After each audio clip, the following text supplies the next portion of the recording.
పాపాల పెద్దిరెడ్డి వచ్చి చూడవయ్యా నీ యొక్క పాపులారిటీ. ఆయన ఏం తింటాడో నాకు తెలియదు. అన్నం తింటున్నాడా లేదు. ఉదయం అయితే ఇసుకే అల్పాహారం ఆయనకి, మధ్యాహ్న భోజనం మైన్స్ ఆయనకి, రాత్రి డిన్నర్ ఇరిగేషన్ ప్రాజెక్టులు. ఒకప్పుడు బకాసురులు ఉండేవాళ్ళు, అలాంటి బకాసురుణ్ణి మించిపోయాడు ఈ పాపాల పెద్దిరెడ్డి.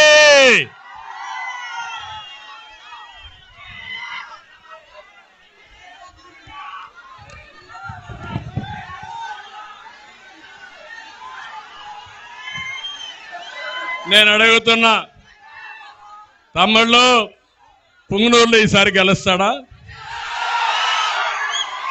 గెలిపిస్తారా నేను అడుగుతున్నా. ఇలాంటి దుర్మార్గులు రాజకీయానికి అర్హులా అని మిమ్మల్ని అడుగుతున్నా. వయసు పెరిగింది కానీ బుద్ధి మాత్రం పెరగల. కుప్పానికి వెళ్ళాడు, కుప్పంలో గెలుస్తాడంట. నేను చెప్తున్నా, పుంగనూరులోని నీ రంగు మారింది. పుంగనూరులో గెలిచే పార్టీ తెలుగుదేశం పార్టీ.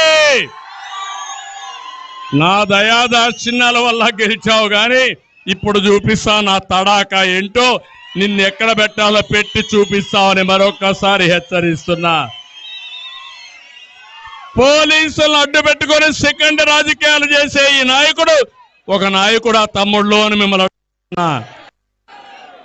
కాలేజీకి వెళ్లే విద్యార్థులు మైక్ మైక్ దిగండి, మీరు దిగండి, మీరు దిగాల.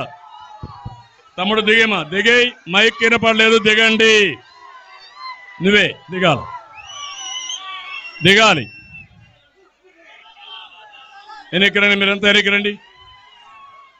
నేను ఒకటే చెప్తున్నా, మొన్నే అంగళ్ళు కేసులు పెట్టారా లేదా తమ్ముళ్ళు మన మీద?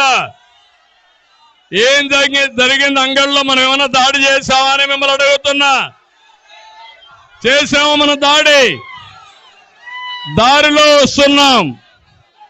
ప్రాజెక్టులో జరిగే అవినీతి, ప్రాజెక్టుల పైన నిర్లక్ష్యం, పెద్దిరెడ్డి దోపిడీ, ఇవన్నీ కూడా ఎక్స్పోజ్ చేశాం.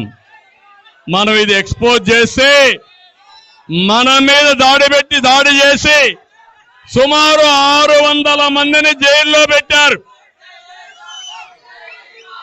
నేను ఒకటే చెప్తున్నా, 600 మంది, ఇందులో విద్యార్థులున్నారు.